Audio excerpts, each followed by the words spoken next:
ಈಗ ಏನು ಅದೇ ಥರದ ಒಂದು ಇದೆ ಒಂದು ಅಂದ್ರೆ ಈಗೇನು ಈಗ ಇದು ಯಾವ ಥರ ಅಂತ ಹೌದು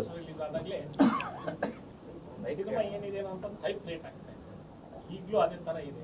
ಏನ್ ಸಣ್ಣದಾಗಿ ಹೇಳಿದ್ರು ಒಂದು ಕತೆ ಯಾವ ದಿಕ್ಕಲ್ಲಿ ಹೋಗುತ್ತೆ ಅಂತ ನೋಡಿ, ಅದೇ ಹೇಳಿದ್ದು. ಅವಾಗ ಬರೀ ಪೋಸ್ಟರ್ ಬಿಡೋ ಅಷ್ಟೇ ನಮ್ಗೆ ಇದಿತ್ತು. ಅವಾಗ ಯೂಟ್ಯೂಬ್ಗಳಿರಲಿಲ್ಲ, ಇದಿಲ್ಲ, ವಿಷುವಲಿ ಏನು ಹೇಳೋಕ್ಕಿರಲಿಲ್ಲ, ಬರೀ ಥಿಯೇಟ್ರಲ್ಲೇ ಹೇಳುವಂಥ ಇದಿತ್ತು.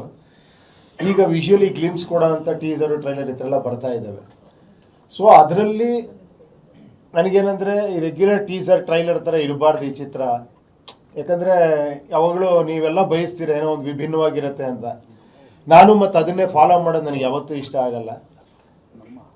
ಅದಕ್ಕೆ ಒಂದು ಬೇರೆ ಥರ ಮಾಡೋಣ ಅಂತಲೇ ಒಂದು ವಾರ್ನರ್ ಅಂತ ಬಿಟ್ಟಿದ್ದು ಅದನ್ನು. ಯಾಕಂದರೆ ರೆಗ್ಯುಲರ್ ಇದ್ರತ್ತೇನೋ ಟೀಸರು ಟ್ರೈಲರ್ ಥರ ಅಲ್ಲೊಂದು ಆ್ಯಕ್ಷನು, ಇಲ್ಲೊಂದು ಬಿಲ್ಡಪ್ಪು, ಅಲ್ಲೊಂದು ಕಾಲು ಡಸ್ಟು, ಏನೋ ಒಂದು ಡೈಲಾಗು, ಒಂದೇನೋ ಇಮಿಡಿಯೇಟ್ ಒಂದು ಸಾಂಗ್, ಆ ಥರದ್ದು ಮಿಕ್ಸ್ಚರ್ ಇರಲ್ಲ ಇದರಲ್ಲಿ. ಸೊ ಇದೊಂದು ಸಣ್ಣದೊಂದು ಸೀಕ್ವೆನ್ಸ್ ಥರ ಇರುತ್ತೆ, ಅದರಲ್ಲಿ ಏನೇನೋ ವಿಷಯಗಳು ಹೇಳುತ್ತೆ, ಅದರಲ್ಲಿ ಒಂದು ಥ್ರಿಲ್ ಇರುತ್ತೆ. ಆ ಥರ ಒಂದು ಪ್ರಯತ್ನ ಮಾಡಿದ್ದಷ್ಟೇ ಇದು ವಾರ್ನರ್ ಅಲ್ಲ. ನನ್ನ ಪ್ರಕಾರ UI ಅಷ್ಟೇ. ನಿಮ್ಮ ಪ್ರಕಾರ ಏನೇನೋ ಆಗ್ಬೋದು ಅದು. ಖಂಡಿತ ಅದೇ ಬೇಕಾಗಿರೋದು ನನಗೆ. ಅಲ್ಲ, ಮೂವಿ ನೋಡ್ಮೇಲೆ ನೀವು ಹೇಳೋವರೆಗೂ ನಾನು ಕಾಯ್ತೀನಿ ಅದಕ್ಕೆ. ಪ್ರಮೋಷನ್ ಅಂದ್ರೆ ಸಣ್ಣ ಹಿಂಟ್ ಕೊಡ್ತಾರೆ, ನಮ್ಮ ಕತೆ ಈ ತರದ್ದು ಒಂದು ಕತೆ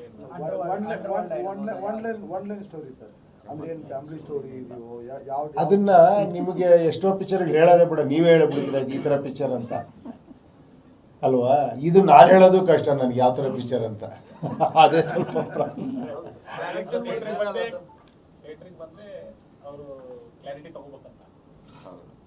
ಥಿಯೇಟ್ರಿಗೆ ನೀವು ಬರಲಿಲ್ಲ ಅಂದರೆ ಹೇಳಿ, ನಮಗೂ ಲಾಸು ನಿಮಗೂ ಲಾಸು, ಅಷ್ಟು ಮಾತ್ರ ಹೇಳ್ಬೇಡಿ ಈ ಪಿಕ್ಚರ್ ಬಗ್ಗೆ.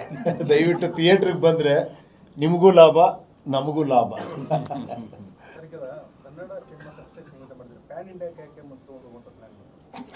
ಇಲ್ಲ, ಅದೇನಂದರೆ ಆ್ಯಕ್ಚುಲಿ ನಾವು ಸ್ಟಾರ್ಟ್ ಮಾಡಿದಾಗ ಫಸ್ಟ್ ಕನ್ನಡ ಅಂತಲೇ ಸ್ಟಾರ್ಟ್ ಮಾಡಿದ್ದು. ಆಮೇಲೆ ಆ ಕತೆ ಗೀತೆ ಎಲ್ಲ ನೋಡಿ ಇವರೆಲ್ಲ ಇಲ್ಲ ನಿಮ್ಮ ಒಂದು ಇದು ಎಲ್ಲ ಕಡೆನೂ ರೀಚ್ ಆಗಬೇಕು. ಈಗ ಹೆಂಗಿದ್ರು ಆ ಥರ ಆಗಿದೆ, ಇವಾಗ ಬಿಲ್ಡಪ್ ಹಂಗೆ ಆಗಿದೆ. ಏನಂದರೆ ಇವಾಗ ಬ್ಯಾರಿಯರ್ಸ್ ಎಲ್ಲ ಕಟ್ ಆಗಿದೆ. ಇವಾಗ ಡೈರೆಕ್ಟೇ ರಿಲೀಸ್ ಮಾಡೋವಂಥ ಅವಕಾಶ ಇದೆ. ಮೊದಲಂಗಿತ್ತು ಅಂದರೆ ನಾವು ಡಬ್ ಮಾಡಿ ಇಲ್ಲಿ ರಿಲೀಸ್ ಮಾಡಿ ಆಮೇಲೆ ಬೇರೆ ಕಡೆ ರೀಮೇಕೋ ಡಬ್ಬಿಂಗೋ ಮಾಡಬೇಕಾಗಿತ್ತು. ಅದೇ ಥರ ಉಪೇಂದ್ರ ಎಲ್ಲ ಡಬ್ಬಾಗಿ ಬೇರೆ ಕಡೆ ಆಗಿ ಇಲ್ಲಿ ರಿಲೀಸ್ ಆದಮೇಲೆ ಅಲ್ಲೆಲ್ಲ ಹಿಟ್ಟಾಯಿತು. ಬಟ್ ಈಗ ಹೆಂಗಿದೆ ಅಂದರೆ ಸೈಮಲ್ಟೇನಿಯಸ್ ಮಾಡೋ ಅವಕಾಶ ಇದೆ. ಅದರಿಂದ ಇವರೇನಂದರೆ ಈ ಕಥೆಯನ್ನು ನಾವು ಹಂಗೆ ಎಲ್ಲರಿಗೂ ರೀಚ್ ಮಾಡಬೇಕು, ಇದು ಎಲ್ಲರಿಗೂ ಬೇಕಾಗಿರೋ ಕಂಟೆಂಟು ಅಂದ್ಬಿಟ್ಟು ಅಟ್ ಎ ಟೈಮ್ ಮಾಡಿದೆ. ಎಲ್ಲ ಲ್ಯಾಂಗ್ವೇಜು ಕೂಡ 5 ಲ್ಯಾಂಗ್ವೇಜ್ ಆಗಿದೆ: ಹಿಂದಿ, ತೆಲುಗು, ತಮಿಳು, ಮಲಯಾಳಂ, ಕನ್ನಡ.